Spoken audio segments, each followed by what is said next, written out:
في عالم كل من فيه يعتمد على السحر وكل مشتقاته، لدرجة ان السحر بقى حاجة عادية عندهم زي الاكل والشرب.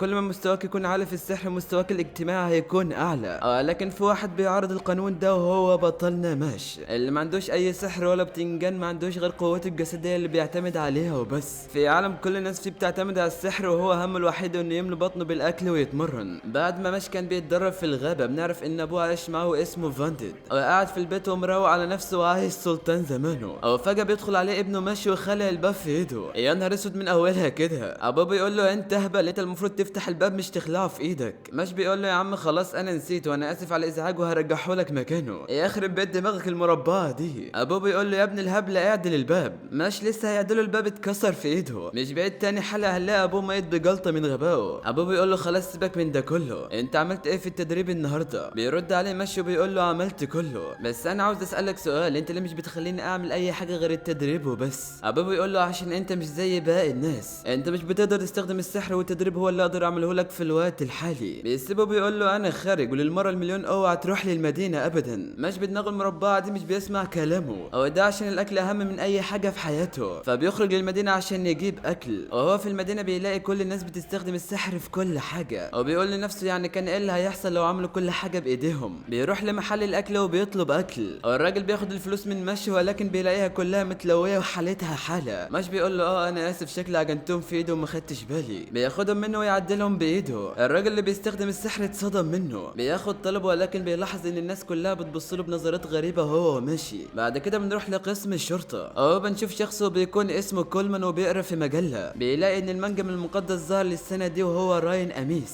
وده بيكون طالب في السنه الثانيه في اكاديميه استون للسحر. بنعرف ان لقب المنجم المقدس هو لقب يطلق على اقوى واعلى طالب في خلال السنه كلها، وكمان بيتم رفع رتبته الى نبيل، وكمان بياخد فلوس بالملايين نتيجه لحمل هذا اللقب، على عكس بقى الناس الفقراء والحراميه اللي بيسرقوا. وهو بيتكلم مع المجرم بتجيله مكالمه ان في واحد من غير علامه بيتمشى في الشوارع، وبنعرف ان اللي بيتكلموا عليه ده هو صاحبنا ماش ابو راس مربعه. مش فاهم ليه الناس كلها بتبص عليه، ولكن مش بيدي لحد اهتمام غير للاكل. فجاه بيظهر قدامه شرطي، ماش بيوقع عليه بواقي الاكل وبيقول له انا اسف. الشرطي بيقول له اسف ايه، اصرفها منين دي؟ هو انا لاقيها منك ولا من الراتب اللي تحت التراب ده؟ ماش بيقول له خلاص يا عم انت هتبكي خد حته من اكلي. الشرطي بيحس بالاهانه وبيرمي الاكل من ايده، وبيقول له انت مش شايف انت بتتكلم مع مين؟ انا القانون هنا. وبعدين انت نسيت عملت ايه في لبس الرسمي؟ ماش بيمسكه بيقطع لبسه وبيقول له 5 دقايق هغسله لك وارجعه لك تاني. يا ابن الغبيه. الشرطي بيقول له ترجع ايه ده انت قطعته خلاص. كولمان بيجي، واول لما بيشوف ماش بيعرف ان ده هو الواد اللي من غير علامه زي ما قالوا في التقرير.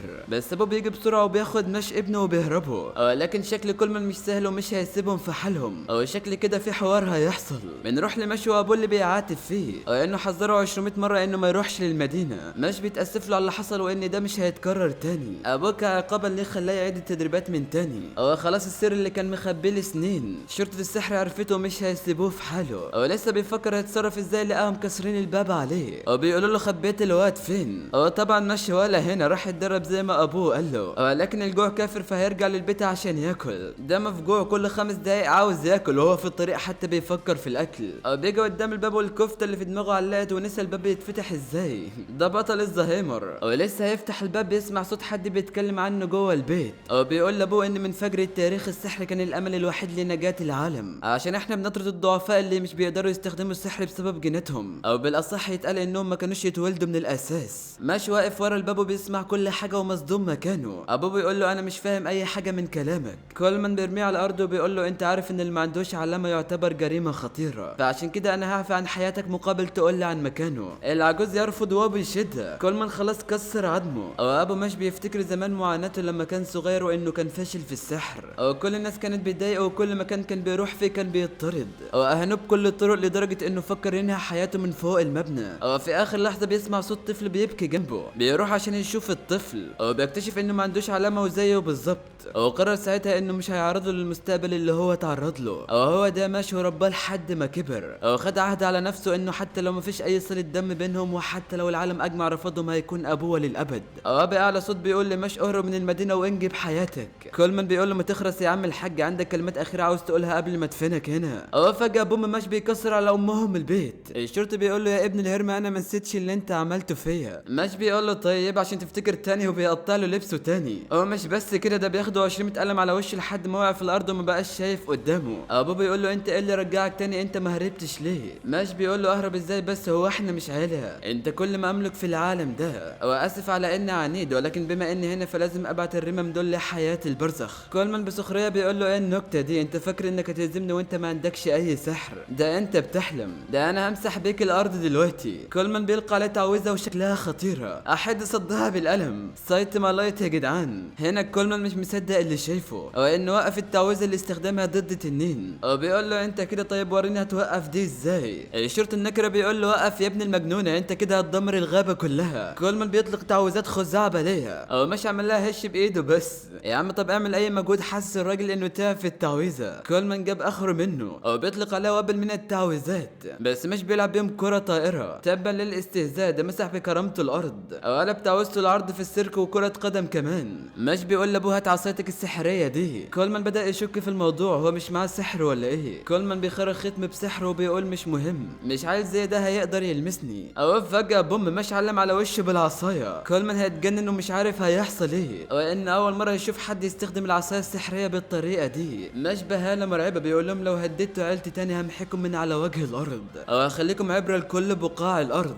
ابوه جاله جلطه في دماغه من اللي بيحصل، وانه كان بيتدربه بهدف انه يدافع عن نفسه، مش لمقارعه ناس تمتلك السحر. ده يعتبر من المستحيل انه يحصل اصلا، ولكن ده مش مهم دلوقتي. حتى لو دول مشوا هيبعتوا غيرهم وغيرهم في كل مره. كولمان بيضحك وبيقول له عجبتني، ايه رايك نعمل صفقه مع بعض يا راس الفطر؟ انت اعمل اللي هقولك عليه واحنا هنسيب العجوز اللي معاك ده في حاله. مش بيقول له صفقه ايه وبتنجان ايه؟ انا قلت لكم لو حد قرب منه هفرمكم في ايدي. كولمان بيقول له بس يا عم اهدى. بص بقى كل سنه في شخص بيكون فريد من نوعه، او عنده الموهبه الفتاكه لغزو العالم، بيتم اختياره وبيطلق عليه المنجم المقدس. انت مش هتعمل حاجه غير انك هتقدم في مدرسه السحر. فكر في العرض ده، لو تم اختيارك كل العالم اجمع هيتقبل ذاتك المجهوله دي. اما انا فعاوز الفلوس والتاثير والسلطه اللي بتكون مع اللقب، او هدعمك في طريقك نحو الاستحواذ على اللقب. بابا يقول له انت فاكرنا عبط وهنصدق كلام واحد كان هيقتلنا من شويه؟ وكمان خطتك دي هبله جدا. كولمان بيقول له ان رفضتوا عرض هنلحقكم الى نهايه العالم، ده اصلا لو فضلنا عايشين او العالم كله كمان هيكون ضدكم. انت قوي ولكن ابوك العجوز ده ذنبه ايه يتبهدل معاك؟ بص الخيار في ايدك دلوقتي، هل هتقضي حياتك كلها هارب زي الكلاب، او انك تمسك الفرصه اللي هتمسك العالم كله بين ايديك؟ مش بيقول له انا موافق. ابوه بيقول له انت اتجننت، دي اسمها مدرسه سحر، انت عارف ده معناه ايه؟ مش بيطمنه ان كل حاجه هتكون في خير وانه خلاص عاوز يعيش في سلام، او ان كان العالم مش هيخلينا نعيش في سلام بقبضتي دي هدمره كليا. ولكن الاول ايه هي الاكاديميه دي؟ بص يا سيدي الأكاديمية دي اسمها استون للسحر، وهي أكاديمية تاريخية من قديم الأزل ولها مكانة مرتفعة جدا، وعشان كده اختبار القبول فيها بيكون صعب جدا ويكاد يكون مستحيل على عامة الشعب. واللي هيدير الاختبار ده هو ساحر محترف واسمه كلاود، وبيكون في الاختبار والطلاب الموجودين هم من النبلاء. كلاود كان عارف ان النبلاء بس هم اللي هيكونوا موجودين في الاختبار، وان هو ده الجيل اللي يستحق انه يكون في استون للسحر. وفجأة بيلاقي واحد بدل ما يمسك كتاب يذاكر منه بيلاقيه بيرفع اثقال زي المجنون. كلاود بيقول له انت مين وبتعمل ايه هنا؟ ده اختبار لدخول مدرسة السحر. كلاود مصدوم وحس ان هو بس اللي شايف مش من كتر موجوده هنا مش طبيعي. مش بيستعرض عليه عضلاته وقاعد على الهواء، وبيقرا كتاب للياقة البدنية وبياكل وبيتكلم مع نفسه. يا ريتك ما استعرضت عضلاتك يا اخي. كلاود بيقول لنفسه البني ادم ده مستحيل يعدي من الاختبار الاول حتى، وبيكون ورا مش ابوه كولمان، او كولمان هو اللي عامل الخطة دي كلها، وانه واثق انها تنجح وحط له علامة على وشه. معلومة على السريع اللي مش عارف موضوع العلامة ده، هي بكل اختصار لو ما عندكش علامة يبقى انت ما عندكش سحر. كولمان حط له علامة عشان ما يتكشفش في المدرسة. بنرجع لماشي اللي بيسأل نفسه يا ترى الاختبار ده هيكون عامل ازاي، ولكن هو مش مديله اي اهمية، وانه واثق من انه هيعديه بسهولة. وفجأة كلاود بيظهر لهم في الساحة، وبيعرفهم بنفسه انه اسمه كلاود وهيكون المشرف عليهم في الاختبار. الطلاب بيتصدموا لان كلاود بيكون مصنف في المرتبة السابعة لافضل السحر للسنة دي، وده لانه بيقدر يستعمل تعويذات كتير جدا. وكلاود بعد ما سمع مدحهم ليه الغرور اتملكه اكتر. مش قال له انت شايف نفسك جامد عشان طلعت من النار وكل الكلام ده عليك.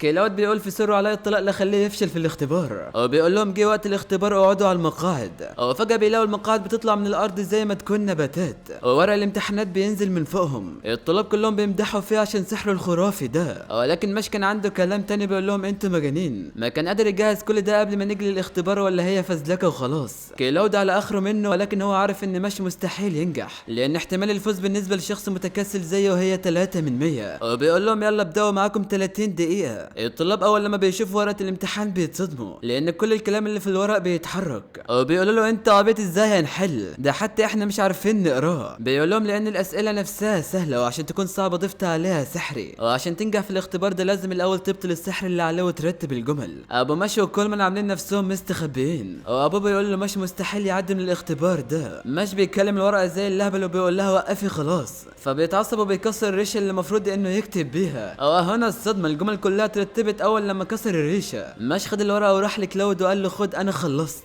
كلاود بيقول لنفسه خلص ايه ده متكاسل وفاشل اكيد كتب حاجات عشوائيه. لكن كلاود اتصدم لما لقاه حلها، ومن اللحظه دي مش قلب سوبرمان وبقى يصنع المستحيل، وخلى الصخره تطير في الهواء وكمان بيمشي على الميه، برغم انه مش عنده اي سحر الا انه برضه بيعدي في كل الاختبارات بطريقه ما. على راي المثل جاي مع الهبل دبل. كلاود هتجنن من اللي بيحصل، وازاي واحد فاشل زي ده يفضل هنا ويستمر في الفوز. كلاود بيهز الارض من تحتهم وبيقول لهم ده الاختبار التالي، والاختبار ده هو متاهه، وعشان تفوز لازم تخرج من المتاهه دي. لكن دي مش متاهه عاديه، ده فيها فخاخ كتير جدا داخلها ولازم يخرجوا منها في خلال 30 دقيقه. مش بيقول هو ده الاختبار ده سهل يا عم. وفي واحده بتكون جنبه بتقول له انا ممكن اجي معاك. بيقول لها تيجي معايا ليه؟ بتقول له عشان لما نكون اتنين هنعدي من المتاهه اسرع. بيقول لها صح عندك حق. ولسه بيتحركوا لها البت وقعت على وشها، لكن دي ما وقعتش بالغلط، ده الفخاخ مسكتها وبتدرجها انه يساعدها عشان يكملوا مع بعض. ولكن مش بيطنشها وبيقول لها انا اسف انا لازم امشي. البت بتتضايق منه وبترمي عليه تعويذه كتفته بيها، وبيقول لها يا بنت الحرام عملت ليه كده؟ بتقول له انا اسفه انا خدعتك كل ده، ولكن انا عندي سبب خاص يخليني امنعك من الوصول لهدفك ولازم اوقفك هنا. مش بيقول لها يعني كده انت خدعتني؟ الله يا ابني على ذكائك ايه ده؟ بتقول له ما تحاولش تفك نفسك، مستحيل اي بشر يكسر سحري. مش بيقول لها ولكن انا برضو عندي اسباب الخاصه، بيكسر سحرها، ده ما عندوش مستحيل وبيسيبها ويمشي. البت بتستغرب من تصرفاته وبتقول انا لازم اوقفه باي طريقه. وفجاه بتسمع صوت بيقول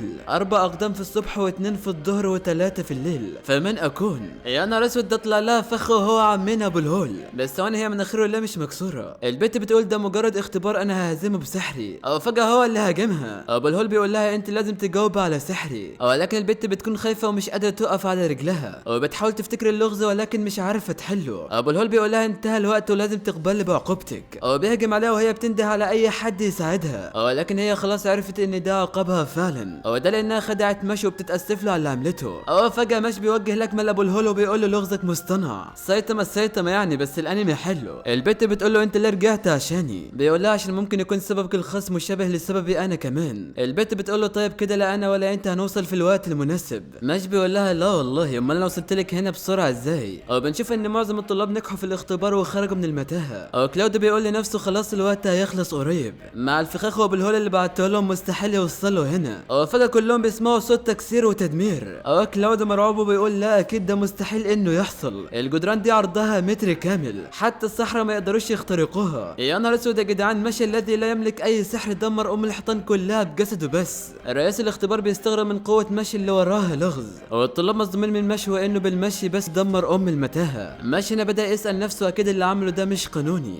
فعلا الطلاب كلهم بداوا بالصراخ عليه وبيقولوا له انت اكيد بتهزر، احنا عدينا المتاهه دي بشكل طبيعي اما انت دمرتها. وبيقولوا له انت لازم ترجع لبيتك. البنت اللي كانت مع مشي بتقول لهم بس كفايه مش هو اللي غلطان. كلاود بيقول لها لا ما تقوليش حاجه، بس احنا نقدر نتفق مع بعض من الاول. ولكن هي بتنفض له وبتقول لهم على الحقيقه، وان الاستاذ كلاود هو اللي قال لها انها تمنع مشي من تجاوز المتاهه، وفي المقابل هو وعدني انه لو اخرته هيخليني افوز في الاختبار. انا عملت كده لان عيلتي فقيره واضطريت اني اعمل اللي عملته ده، وده عشان اتقبل في مدرسه استون للسحر. ولكن بعد ما عملت ده كله معاه بس هو ساعدني، ومش بس كده ده كمان قال لي انه هيتجوزني. مش بيقول لها يا بنت الصرمه انا ما قلتش كده، انا كل اللي قلت انك لو مش قادره تمشي اتسند عليا. البت براسها المربعه دي بتقول له بس كده انا هكون عبء عاطفي عليك. مش بيقول لها لا ما تقلقيش مش هتكون عبء جسدي عليا. مش في الرومانسيه ما عندوش يما ارحميني، يعني غبي وفاشل في الحب كمان. كلاود بيقول لهم ايه يعني اني عملت لهم مصيده، ده اختباري انا، ومن اللي هيمنعني ان اخلي طلب مش عاجبني يسقط في الاختبار؟ انتوا الاتنين تفوح منكم رائحه العامه وما تستحقوش انكم تبقوا هنا، دي مدرسه محترمه للنخبه والنبلاء ولا تستقبل الفقراء.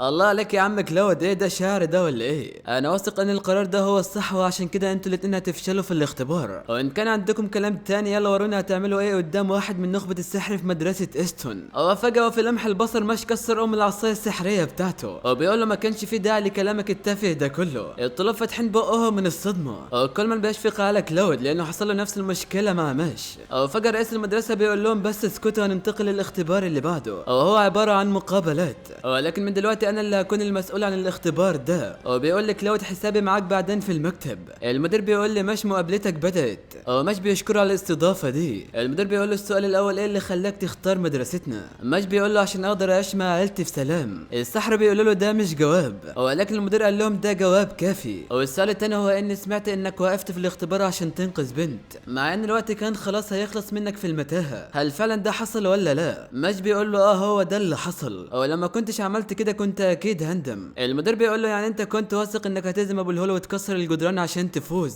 مش بيقول له حتى لو ده كان فشل انا كنت هحاول لحد ما انجح. المدير بيفرح باجابات ماشي الفلسفيه مع انه مش بان ان هو ذكي، بس سبحان الله بيجي عند القتالات وبيكون اذكى واحد في الانمي. هو في الحياه العاديه فاشل جدا. المدير بيقول له بس انت كده مش فاهم منهج الحياه، في حاجات كتير في العالم ده مختلفه، وفي اللي هم اقوى منك وهتواجههم بكل يأس. هل كنت هتعمل معاهم زي ما عملت في المتاهه؟ هتعمل ايه لو كان القوي ده يبقى انا؟ يا نهار اسود، قوه شيطانيه من بعد موازي، مش واقف ومصدوم. المدير بيقول له التعويذه دي بتنقل روح اكتر شخص بيحب العدو للدميه دي تعويذه قديمه جدا وانا الوحيد اللي في العالم ده بيقدر يستخدمها، واكيد الشخص اللي بيحبه مش هو ابوه. المدير بيقول له مش بس كده، لو غرست السكينه دي في الدميه صاحب الجسد هيروح لحياه البرزخ. انا اقوى منك بالشكل هائل وهطعن الدميه دي ببطء، وفي حالتك دي مش هتقدر توقفني. هتعمل ايه لو واجهتك في موقف زي ده؟ مش في لمح البصر حط ايده تحت السكينه عشان ما تنزلش على الدميه، مش ايده بتتقطع وكل من في المكان اتصدموا من جرأته. المدير بيقول له انا متاكد انك مش هتستحمل وهتفشل في الاخر. مش بيقول له هنشوف، انا كل اللي عليا ان هصمت اكتر منك لان اكيد قوتك ليها حدود.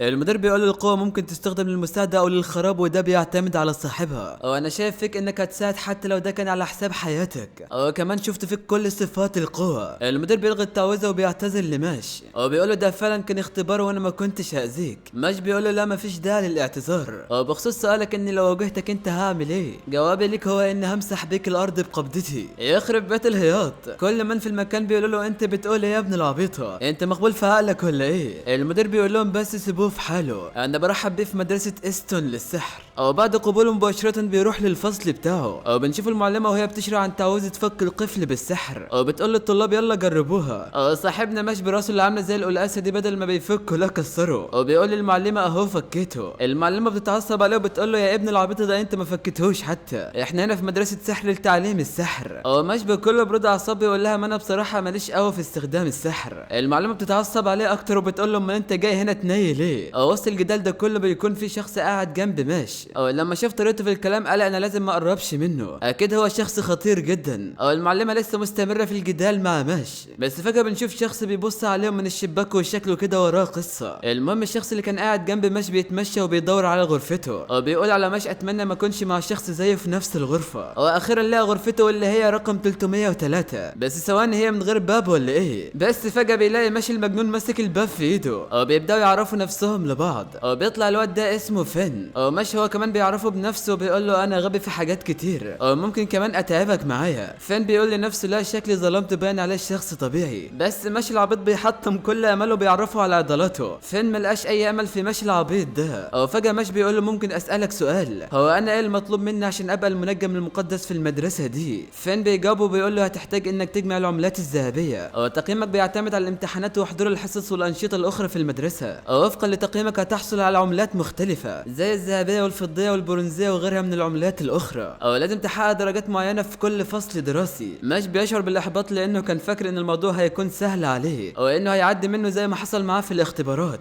فين بيقول له خلاص يلا نجتهد ونعمل كل اللي علينا، وبعدها بيبقوا اصحابه ومش بيعزم عليه بفطيره. بعد ما مش تعرف على فين قال له انا ممكن استخدم مكنستك السحريه عشان الدرس اللي بكره، انا كنت فاكر انهم عاوزين ينشفوا فجبت مكنسه للتنظيف. فن شويه وهتجيله جلطه منه ومن عمايله، وبيجي يوم الدرس والمدرسه بتشرح لهم وان هم لازم يمرروا سحرهم داخل المكنسه، او يقولوا لها طيروا ويركبوها ويتحكموا فيها بالسحر عشان يخلوها تطير في الهواء. جميع الطلبه بيعرفوا يتعاملوا الا صاحبنا ماش، شغال يقول لها طير يطير ولا هي بتتحرك اصلا. الواد المتنمر بيضحك على ماش وبيقول له انت اهبل، ده درس تطبيقي مش كلام وخلاص. ماش راح ضارب برجله الارض بقوه خلى المكنسه تطير في ايده وقال لها طيري. المتنمر قال له انت غشاش، دي طارت قبل ما تأمرها اصلا. المدرسه بتقول لهم يلا هنبدا الاختبار الثاني وهو العقبات الزمنيه، بس المتنمر بيقول لماش ايه رايك في تحدي بينا، اللي هيخسر فيها هيبقى خدام عند التاني لغايه ما نتخرج. ماش بيقول له بس كده طبعا موافق. المدرسه لسه بتقول كل واحد في مكانه بيلاقي ماش وصل لخط النهايه. النهايه. الواد اصلا كان لسه بيركب واتصدم ومش مصدق اللي شافه. العجوزه هي كمان بتصرخ وبتقول ده رقم قياسي جديد. كل اللي في المكان على وشهم علامه استفهام. لكن فين شاف كل حاجه، وان مش اول لما سمع كلمه ابدا رمى المكنسه وقفز بسرعه مجنونه، بسرعه مجنونه كمان بيركب المكنسه. فين مش عارف هو ليه بيعمل كده. المتنمر بيقول له انت غشيت تاني مستحيل تكون طرت. مش بيقول له انت ليه مش متقبل الواقع، انت صعبان عليا يا كحيان، انا بنسحب من الرهان معاك. الواد خلاص شاط من مش على الاخر. كافيه اللي كان بيراقب مش داخل وهدى الوضع بينهم، بيتاسف لمش على رخامه صديقه معاه. الطلاب مش مصدقين ان كافيه واقف يتكلم معاه، ولكن الموضوع شكله فيه انه ومش وقع مع واحد من الشياطين، وكل الطلاب بيفضلوا انهم يبعدوا عنه. كافيه بيقول لمش انه بيعترف انه جذب انتباهه وعاوز يبقى صديق لمش، وبيقول له انا اسمي لويد كافيه. مش بيقول له رويد كاسل ازاي يعني، الله يخرب بيتكم. المكان كله حصل فيه صمت. كافيه بياخد الموضوع بهزار ويقول له هنكمل كلامنا بعد المدرسه هنا، وبياخد الواد المتنمر وبيقول له انت ازاي تخسر، وبيديله بوكس في وشه. ازاي حد فشل زيه يهزمك ويخلي منظرك زباله كده. انا امرتك انك تضايقه ولكن العكس هو اللي حصل، ولكن تعرف ده معناه ان لقيت لعبه جديده. والله الواد ده شكله مش سالك بجنيه. بعد كده بنشوف ماشي وفن بيتمشوا. مش بيقول له من كافيه ده وليه الكل خايف منه. فن بيقول له كافيه ده جاي من مدرسه متوسطه زي انا، والناس بتخاف منه لانه ابن احد الشخصيات المهمه في مجلس الصحراء. انت اكيد عارف يعني ايه مجلس الصحراء، لو فكرت بس تعترضهم هيطردوك بره المدرسه. وكمان علاقته القويه مع نائب مدير المدرسه، وده مش حاجه جديده، الكلام ده بيحصل من ايام المدرسه المتوسطه، وحتى بعد ما يتم طردك هيفضلوا يضايقوا فيك، عشان كده الكل بيخاف منه. بعد ما بينتهي اليوم الدراسي ماش قلب شيف وبيعمل فطيره الكريمه بتاعته، وبيستمتع وهو بيعملها، ولكن بيكون ناسي حاجه المفروض كان يعملها الاول. هو بياكل ولا همه نهائي. الحاجه دي هي لما اتفق مع كافيه انهم هيتقابلوا بعد المدرسه. ماش عمل غلط كبير جدا، الشخص اللي كان المفروض يتجنبه جذبه ليه اكتر. كالعاده ماشي ولا هو هنا طول ما هو بياكل فطز في اي حاجه، ولكن لاول مره في حاجه بتوقف ماشي عن الاكل، وهو تفكيره في ابوه انه لازم يكون المنجم المقدس ويبقى اقوى طالب في مدرسه السحر. بعد كده بنروح لليوم الدراسي التالي، الحصه بتكون على الجرعات السحريه. ماش بيفتح الشنطه وبيلاقي كتابه متبهدل وحالته حاله. لويد بيجي وبيقول له انا استنيتك امبارح انت ما جيتش ليه. ماش بيتاسف له لانه كان مشغول وبياكل. لويد بيقول له انا سمعت انك عاوز تبقى المنجم المقدس، زي ما انت عارف انا علاقتي بنائب المدير قويه فاقدر امدحك قدامه، ولكن بشرط تنفذ اللي هامرك بيه. ماش على طول بيوافق على اي حاجه، ولكن ماش بيقول له انت بتساعدني ليه. لويد بيقول له لاني بحب اساعد المحتاجين، واول حاجه هتعملها شيل حاجتنا وامسح جزمتي. لويد بدا يديله اوامر وماش زي اللهبل بينفذ على طول. بيروح للحصه اللي بعدها، ولكن برضه بيلاقي الكتاب بتاعه متقطع، فبيروح لفن وبيقول له شاركني معاك في كتابك. فن بيقول له لا شوف حد غيري، بس ماش بيعمل نفسه من بينها وبيشكره ان الصديق وقت الضيق، وبيشكره كمان انه ادى المكنسه بتاعته امبارح. ماش مبسوط فعلا ان فن يبقى صديقه، بيخرج من الحصه وبيقابل لويد. طبعا هيحصل زي كل مره، لويد بيوقع المشروب بتاعه على الارض، وبيقول له انت اكيد هتنضفه صح. ماش بيقول له طبعا، وايه المشكله في كده. لويد وهو ماشي بيقول الحصه التانيه حصه جرعات السحر، انا بكره اللي بيدرسها والشكل كده هطرده. بعد ما ماشي ننضف الارض بنروح لفن ولويد اللي بيقول له عاوزك تحرق لبسه، اكيد بعد كل اللي بتعمله معاه هينسحب من نفسه. فن الاول مره بيرفض له طلب، وبيقول له انا مش هعمل كده. لويد بيقول له انت قلت ايه؟ ما سمعتكش. فن بيقول له زي ما انت سمعت، انا مش هنفذ اللي طلب مني ده. لويد في لمح البصر خلى فن راكع في الارض، وبيقول له انت غلطت غلط كبير، عشان كده وانت راكع اطلب مني اني اسامحك. كميه جحود مش طبيعيه من البني ادم ده. وفي نفس الوقت بنشوف ماشي اللي بيدور على فن عشان نسى الكتاب بتاعه معاه، فجاه بيسمع صوت ضربه قريب منه، واول لما بيروح هناك بيشوف فن راكع في الارض، لويد كان هناك برضه. ماش بيقول لهم انتوا بتعملوا ايه؟ لويد بيقول له بجبره على انه يعتذر لي. ماش بيطمن على فن وبيقول له انت كويس، انت بتنزف. فن بيقول له انا كويس بس مش مهم ده كله، انا عاوزك تعرف حاجه وان انا اللي قطعت كتبك، كنت خايف اعرض واذيتك مع انك اعتبرتني صديقك، انا عاوز اعتذر لك، انا اسف على اللي عملته معاك. لويد بيقول له بس لو كنت اعتذرت لي زي ما عملت كده. بالمناسبه يا ماش انا رايح اقابل نائب المدير لو عاوز تيجي معانا، سيب الكلب ده يروح للمكان اللي يناسبه، انا متحمس عشان اقدمك للنائب وتسيب الفاشل ده اللي هيضيع منك الفرصه. ماش في لمح البصر بيجيب راس لويد في الارض، دمر له وشه حرفيا، وبيقول له انت اللي لازم تتاسف مش هو، كمان انت الكلب الوحيد هنا. كل الموجودين بيتصدموا من اللي حصل. فين بيقول له انت ليه عملت كده، ممكن يرفدك. ماش بيقول له يفصلنا وايه يعني، هي دي يعني هتكون نهايه العالم. العالم. والله صح دي هتكون مشكلة كبيرة.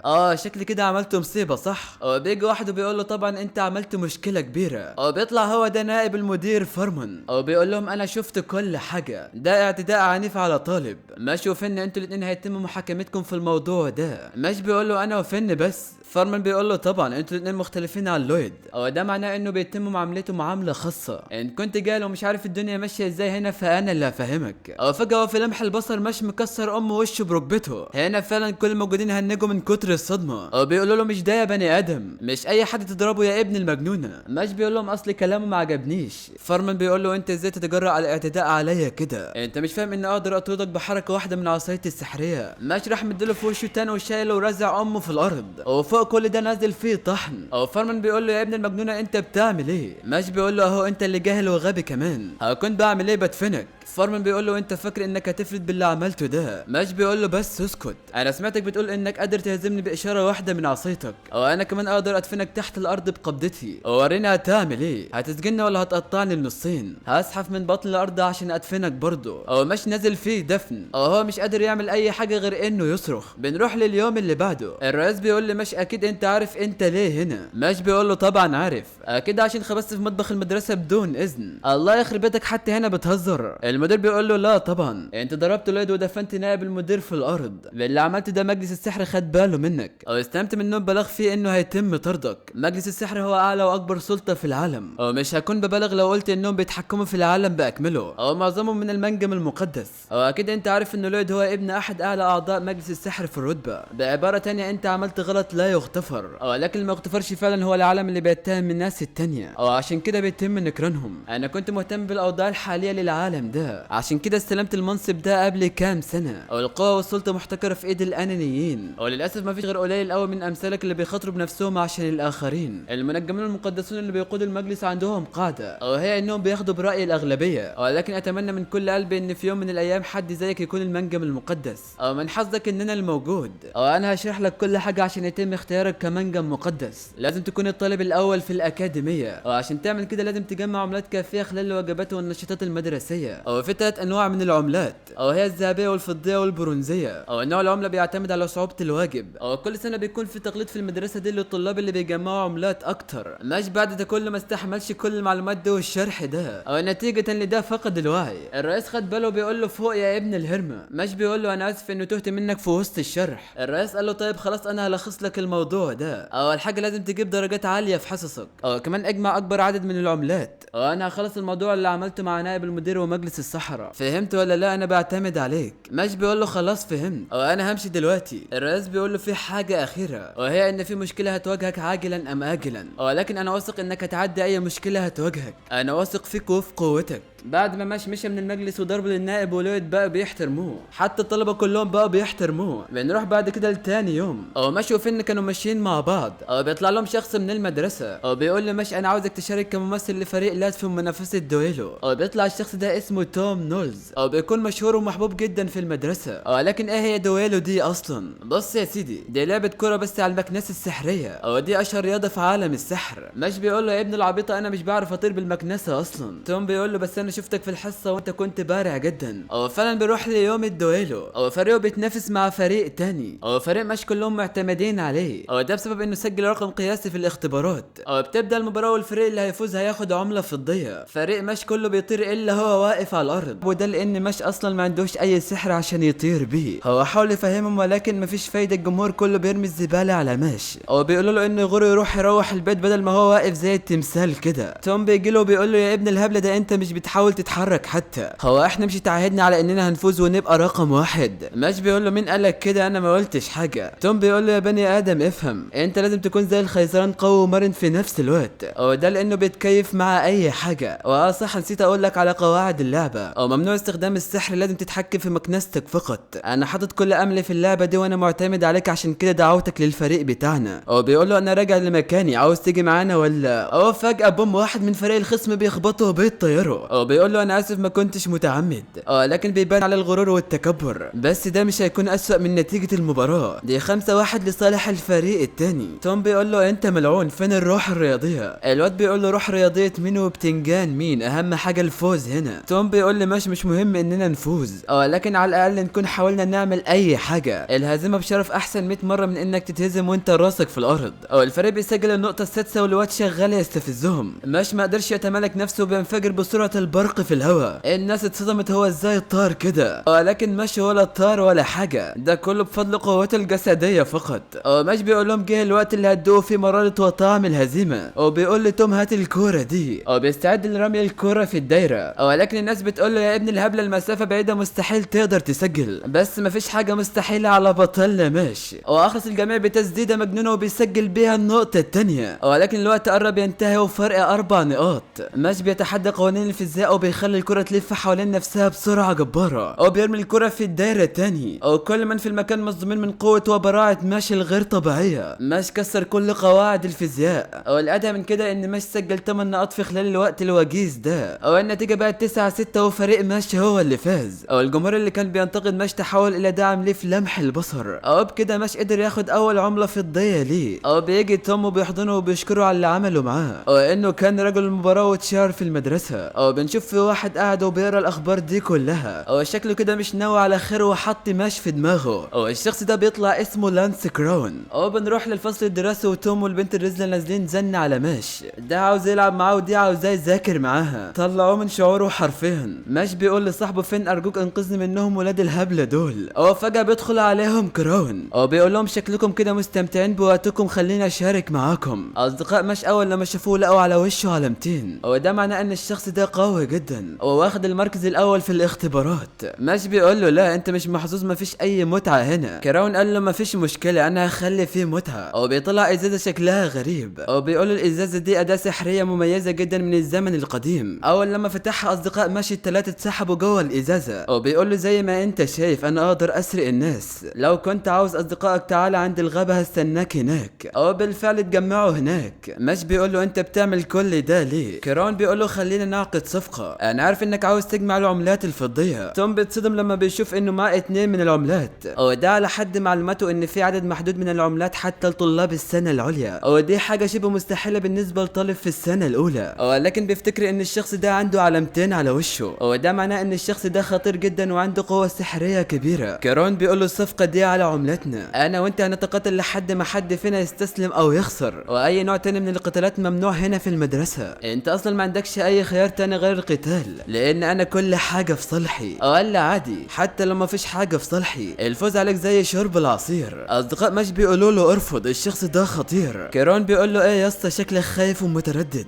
ماش بيقول له لا انا مستنيك تبدا بس. كيرون بيستخدم تعويذه والدنيا كلها اتقلبت من حواليهم، وبيقول له خلينا الاول نجهز حلبة للقتال. ماش بيهجم عليه في لمح البصر وبيقول له لا مفيش داعي لكل البهرجه دي. كيرون بيقول له انت عبيط، عاوز تفوز عليا من غير ما تستخدم سحر. راح فشخ ماش في الارض بجاذبيه جباره. بيقول له انت ضعيف ومش عارف حجم نفسك، دي مضيعه للوقت والمجهود ان فاشل زيك يكون معاه عمله فضيه. انا مش عاوز حد يقرب من مستوايا ولا حتى خطوه واحده، وانا هكون اخر واحد واقف وانت راكع في الارض. ماش بيحاول يقف بس مش قادر. كيرون بيقول له ما تحاولش تقف على رجلك، لان مفيش بشري على وجه الكره الارضيه يقدر يقاوم الجاذبيه دي. ماش بيقول له مش محتاج اقف، او بيكسر الارض من تحته وبيسحب جذع شجره. يا نهار اسود على الفخامه، ايه ده؟ ماش هو اللي بقى واقف في مشهد اسطوري، او بيقول له ايه يا اسطى اهو انت اللي بتحب تركع زي الكلاب. لكن قبل ما نكمل ايه هو معنى العلامتين اللي على وشه دي؟ بص يا سيدي، الصحراء اللي عندهم علامه واحده بس هم دول الاغلبيه في العالم ده، ولكن في استثناءات نادره جدا لاشخاص عندهم اكتر من علامه، وازدياد عدد العلامات بيدل على قوه سحريه هائله جدا. ومن بين كل 100,000 ساحر بيكون في ساحر واحد بس عنده خطين على وشه. وبنكمل وماش بيهجم عليه، وكراون بيستخدم سحر الجاذبيه تاني على ماش اللي بيطلق العنان لقوته الجباره وبسرعه البرق بيهجم عليه. كراون استغرب من ازدياد سرعته، وبسبب الهجوم في قلاده وقعت من كراون. ماش بياخدها واول ما بيفتحها بيلاقي فيها صوره طفله. ماش بيقول له يا ابن المتحرشه بتتحرش بالاطفال، انا لازم ابلغ عليك الشرطه، انت مجرم ولازم تتعاقب. كراون بيقول له بس يا ابن العبيطه ده انت فاهم الموضوع غلط، الطفله دي تبقى اختي انا. ماش بيرجعها له تاني وبيقول له على اساس ان انت كده مش متحرش برضه. كراون بيقول له خليني اسالك سؤال براسك المربعه دي، ايه هي اغلى حاجه في العالم ده؟ ماش بيقول له انت بتحطني في موقف محرج، بس بس اكيد الفطير المنفوخ بتاعي. كيرون قال له غلط. طيب الحياة قال له برضه غلط. الحب الحرية غلط يا ابن الغبية. اغلى حاجة في العالم هي اختي الصغيرة. لكن ايه اخته دي اصلا وايه قصتها؟ بنعرف ان اخته الصغيرة كانت دايما بتزعق له لان كيرون كان دايما بيرجع البيت ووشه بيكون شوارع من المشاكل اللي بيعملها على طول، فبيكذب عليها وبيقول لها انه ما عملش مشكلة وانه واقع بس. بتقول له انت ليه بتكذب تاني؟ انا عرفت انك انقذت واحد من التنمر، المتنمر هو اللي عملت معاه المشكلة، لكن عارف مع انك اهبل وغبي بس انت طيب جدا وعشان كده انا بحبك. بتقول له اثبت مكانك يا غبي عشان اعالجك. بنعرف ان اخته اسمها انا. وفي يوم من الايام كيرون بيرجع للبيت وبيعرف من امه وابوه انه اخته عندها مرض صعب وهيتسبب في انه يخليها بدون اي سحر ولا حتى علامة، وقدامها 5 سنين على ما ده يحصل. ابوه بيقول له لو خسرت كل سحرها ساعتها لازم اسلمها للحكومة. حتى امه بتقول نفس الكلام. كيرون كان في حالة زي الزفت بسبب حب لاخته وبيقول له ابعد ايدك عني، انتوا الاتنين من دلوقتي مش هتكونوا اهلنا، انا هعمل المستحيل عشان اختي. كل ده بسبب مجلس السحر. مين الشخص اللي حط القانون الغبي ده؟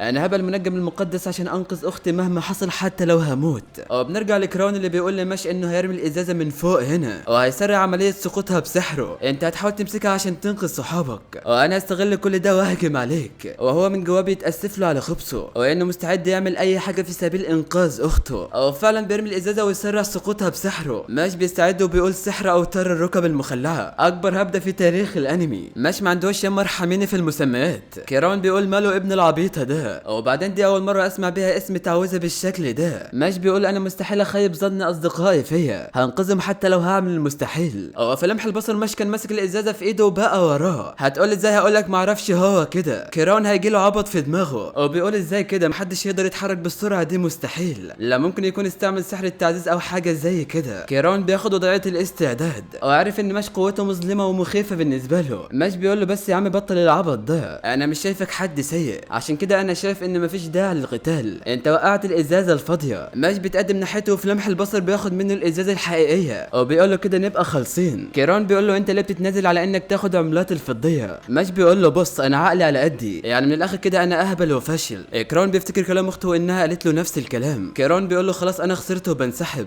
ولكن انا عقدت معاك صفقه فخد عملاتي دي. اولا هي مدرسه استون للسحر دي بتتقسم ازاي؟ بص يا سيدي، مدرسه استون بتتقسم ل3 مساكن وكل مسكن فيهم ليه شعار معين وطلاب معينين اللي هم مسكن ادلر واوركا ولانج. والمساكن دي هي اللي بيقعدوا فيها الطلاب. المسكن اللي فيه صاحبنا ماشي هو مسكن ادلر، وبنشوفه هو قاعد في الغرفه بتاعته وانه بقى معاه عملتين فضيتين، وبنعرف منه ان 5 عمل فضيه بتساوي عمله ذهبيه واحده. ماش بيحصل فاضل له كام عمله فضيه عشان يحصل على العمله الذهبيه دي، بس زي ما انتوا عارفين ماش اغبى واحد في العالم ومش عارف يحسب 5 ناقص 2 يساوي كام. ففين بيجاوبه بيقول له 3 عمل. ماش بيقول له بس يلا بطل كذب، بس تصدق احلى حاجه النهارده ان ما علناش اي حاجه. فين بيقول له اكيد. بيهنجوا شويه ولكن فين بيصرخ وبيتصدم، وده لانه افتكر انهم نسوا يعملوا الواجب اللي هيسلموه في فصل الجرعات، ولو ما سلموش درجاتهم هتنقص وهينفصلوا. هو ماشي ولا هو هنا وبيعرض عليه من فطار الكريمه بتاعته. فين بيقول له ده مش وقت الهزار، بس فجاه بيدخل عليهم كرون وبيعاتبهم انهم ما كملوش الواجب وانهم افشل 2 في التاريخ، وهو بيعاتب فيهم. مش بيطلع صوره اخته في وشه، وكرون اول ما بيشوف الصوره بتجيله الحاله وبيخبط في الحيط وبيكسره وبيقول كلام غريب عن اخته وانها ملاك ومش عارف ايه كده. المهم بيساعدهم في عمل الواجب اللي هيكون عباره عن نبات اللقاح، عشان يبقى جاهز ويكون عنصر الجرعات فلازم يسكتوا صراخاته، وعشان يعملوا كده فهيستعملوا عليه السحر طبعا. زي ما انتوا عارفين ان مش بلح في السحر. كيرون بينطق اسم التعويذه عن النبته وفعلا بتوقف صراخ، وفين بيحاول يطبق نفس الشرح بس مش بيقدر يوقفها عن الصراخ. مش بيقول له انت غبي وما تعرفش اي حاجه، هات العصايه دي. فبيروح له وبينطق اسم التعويذه، ولكن النبته بدل ما تسكت بتعيط اكتر من الاول لدرجه ان عينيها تخرج بره جسمها. يا عم ايه النحس ده، حتى النبته مش طايقاك. كيرون بيشرح لفين بطريقه اوضح ويفهمه اكتر عشان يقدر يهديها، فعلا بعد الشرح قدر يهديه. فين بيفرح ويعرف قد ايه ان كيرون بيحب يهتم بالاخرين، بيبص على مشي عشان يشوفه عمل ايه، بس بيلاقيه عامل مصيبه وانه خلى النبته اضخم ووصل لاقصى درجات الصراخ منه،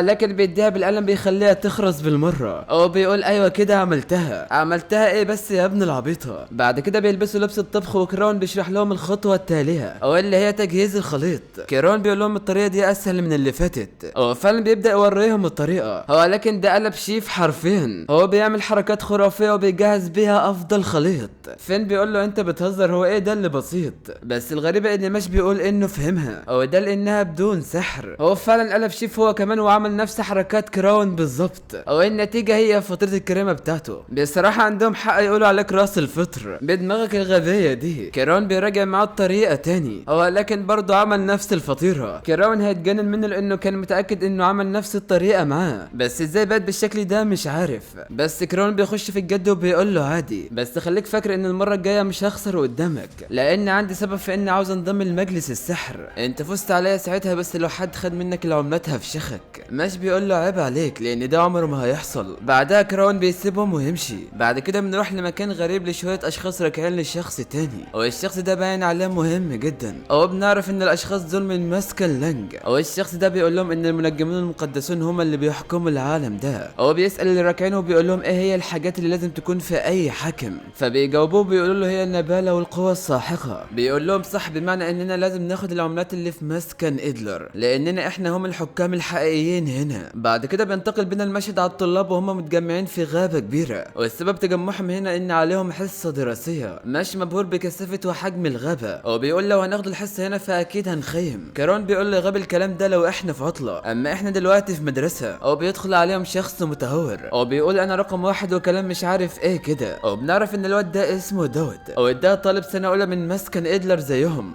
بيروح عند ماشي وبيقول له مش انت الواد اللي الكل مش موقف كلام عنه، بس بالنسبه لي انت مجرد نكره وشخصيه جانبيه. وهو بيرغي كل الرغي ده كله، بيلاقي ماش اصلا سابه وراح يتكلم مع فين والبنت. هنا الواد عرف ان هو اللي انكر من النكره، فبيدي اسمها دي على وش ماشي وبيهنجوا هما الاثنين. ماشي مش بيهتم وبيقول له لا يا راجل الله يقرفكم يا اخي. الواد اتجنن اكتر واكتر، وانه متضايق منه بس لانه بقى مشهور بين النساء، ونفسه يبقى في بنت واحده بس تعبره وتبقى معاه. وبيقول خلاص انا هبقى المنجم المقدس وهدمركم. بس بنكتشف برضو ان مش مطنشه وبيتكلم معاهم تاني. الواد هنا هتجيله جلطه حرفيا، بس بيدخل عليهم استاذ من المدرسه واللي بيشرح لهم التمرين هيكون عامل ازاي، واللي هيشارك في التمرين ده هم مسكن ادلر ولانج. ومهمتهم هتكون عباره عن انهم يتخلصوا من عقارب الغابه ويجمعوا الاحجار اللي هتكون على جبهتهم، واللي هيكون الاقوى في التمرين ده هيحصل على عمله فضيه، في حين ان الباقيين هيكسبوا عمله برونزيه فقط. ولكن المهمه دي مش هتكون سهله بالنسبه للاشخاص العاديين، بس انتوا مش عاديين، انتوا طلاب استون للسحر. وبعد انتهاء الشرح بيبداوا يدخلوا الغابه بالترتيب، والواد الغبي ده بيقول لمش انا مش هخسر قدامك. وبيجي كراون هو كمان وبيقول له انا اللي هاخد العمله الفضيه. وفجاه هو واقف بيتكلم معاه في شخص من وراه بيخبطه، وبيقول له انت فاكر نفسك مهم صح، بس انا عارف بكده وانك مش زي الباقيين. وفجاه بوم الواد بيفشخ ماش حرفيا، وده بسحر اللي هو عباره عن كتله من الحديد. بس الاستاذ بيوقفه عن اللي بيعمله، هو اكيد نكر اللي عمله. ماش بيديله نظره تحدي وانتقام على غير عادته. الواد ده شكله مجنون وقال له هدمرك وبيسيبه ويمشي. وبنعرف ان الواد ده اسمه سيلفا وطالب سنه تانية من مسكن لانج. كيرون بيحاول يهدي ماش ويفهمه ان الواد ده مشهور بسلوكه السيء، ومحدش قادر يوقفه بفضل قوته كساحر، وان في اشخاص كتير بتشبهه في مسكن لانج، فعشان كده فكك منه. ولكن بنكتشف ان ماش ما كانش متضايق لانه ضربه اصلا، ده كان متضايق بس لانه كان فاكر ان الفطيره بتاعته باظت. كيرون بيقول له لا يا راجل، وبعدين انت ليه حاططها هنا؟ وبيقول له الوضع خطير ولازم ناخد بالنا. ولكن بيبص جنبه مش بيلاقيه موجود اصلا. اتاري مش من سرحانه فراح لمكان تاني من غير ما ياخد باله، وبيقول مش مهم. وبنشوف داود زي اللهبل وهو بينده على عاربه عشان يبدا التمرين، وبيقول انا عاوز اشوف الواد راس الفطر ده راح فين. بس اول ما بيبص جنبه بيلاقي راس الفطر بنفسه جاله. الواد اول ما شافه اتصدم وصرخ، بس مش بيديله بالقلم وبيقول له ما تخرس يا اخي بقى صدعتني، بسبب خسرت شويه سعرات حراريه ومش قادر ارجعها تاني. بس فجاه بيسمعوا صوت ولاد وبنت بيتخانقوا، والواد بيكون متعصب عليها جدا وبيطلق عليها السحر وبيفنجر المكان. بس بنلاقي ان البنت ما حصلتلهاش اي حاجه والواد هو اللي ركع، وبنكتشف ان اللي انقذها هو داود في مشهد فخم. داود اول ما بيبص جنبه بيلاقيها بتشكره، بس بيتجنن اول ما بيشوف جمالها، ولانها دي المره الاولى اللي بيتكلم فيها بنت فمش عارف يتصرف ازاي، فبيحاول يبقى واد كاريزما كده وبيقول لها لا عادي انا ما عملتش اي حاجه. بس بيلاقيها بتمسك ايده فبيتجنن اكتر ومش عارف يعمل ايه. بعد كده بنشوف الواد اللي عمل مشكله مع ماشي وهو هازم عقرب الغابه وباين عليه قوي جدا، ومن شكله ده باين عليه انه ناوي على حاجه خبيثه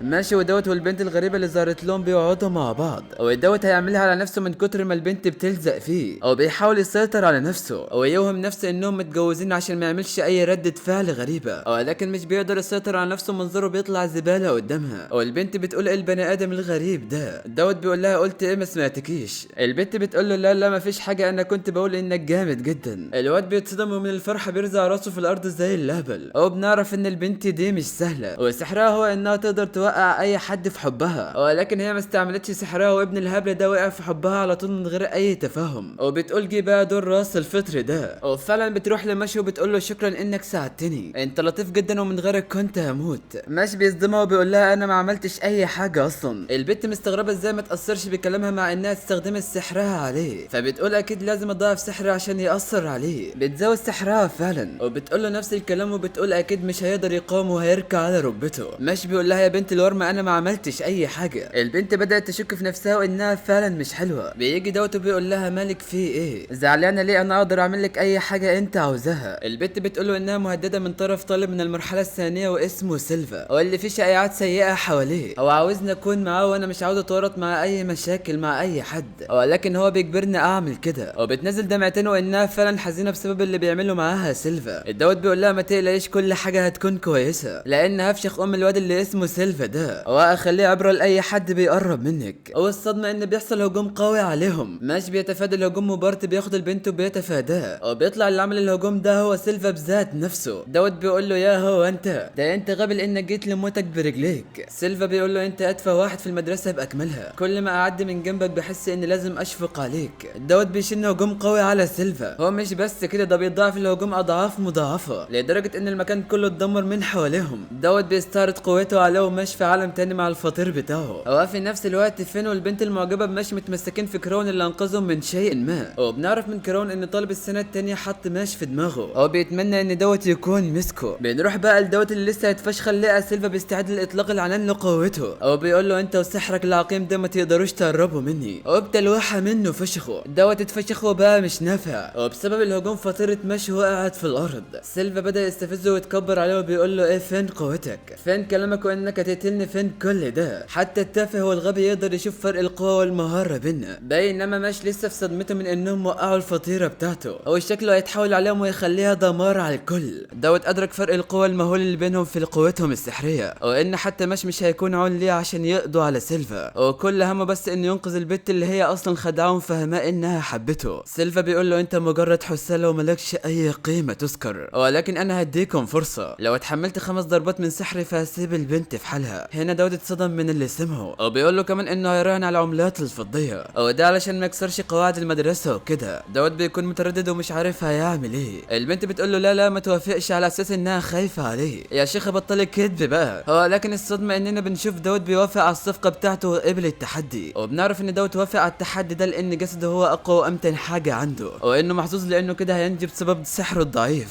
وبما ان تخصص سيلفا هو في السحر الدفاعي فبيكون شبه متاكد انه هيقدر يتحمل ال5 ضربات. البنت بتقول له لا ما تروحش مش هسيبك في حالك. داود بيطمنها وبيقول لها ما تخافيش انا هكون بخير. سيلفا بيضحك عليه وبيقول له صح نسيت اقول لك انت مش هتكون لوحدك، نفس الكلام ده هينطبق على راس الفطر اللي معاك، وانه هتلقى 5 ضربات زيك. داود اتصدم للمره الثانيه وبيقول له يا عم انت عبيط، هو ملوش دخل بالموضوع ده. وبنشوف ماشي هو في حاله صمت تام من ساعه ما سيلفا وقع له الفطيره بتاعته، هو شكله كده مش ناوي له على خير نهائي. دوت مش بيلاقي فايده من انه يحاول يطلع ماشي من الموضوع فبيوافق، ولكن هو اللي هيتلقى الضربات مكانه. سيلفا بيضحك ضحكه استهتار وبيقول له انت عبيط، انت فاكر نفسك اصلا انك هتقدر تتحمل 10 ضربات لوحدك؟ مش لسه هينده عليه عشان يمنع دوت، ولكن دوت بيقول له مالكش دعوه دي مشكلتي لوحدي. وهاقد بدا التحدي بين سيلفا ودوت اللي بيتلقى ضربه حديديه قويه بتفشخه. دوت من اول ضربه حس ان الموضوع مش هيكون بالسهوله دي. سيلفا بيقول له ايه لسه فاكر انك تتحمل 10 ضربات؟ طب يلا خد.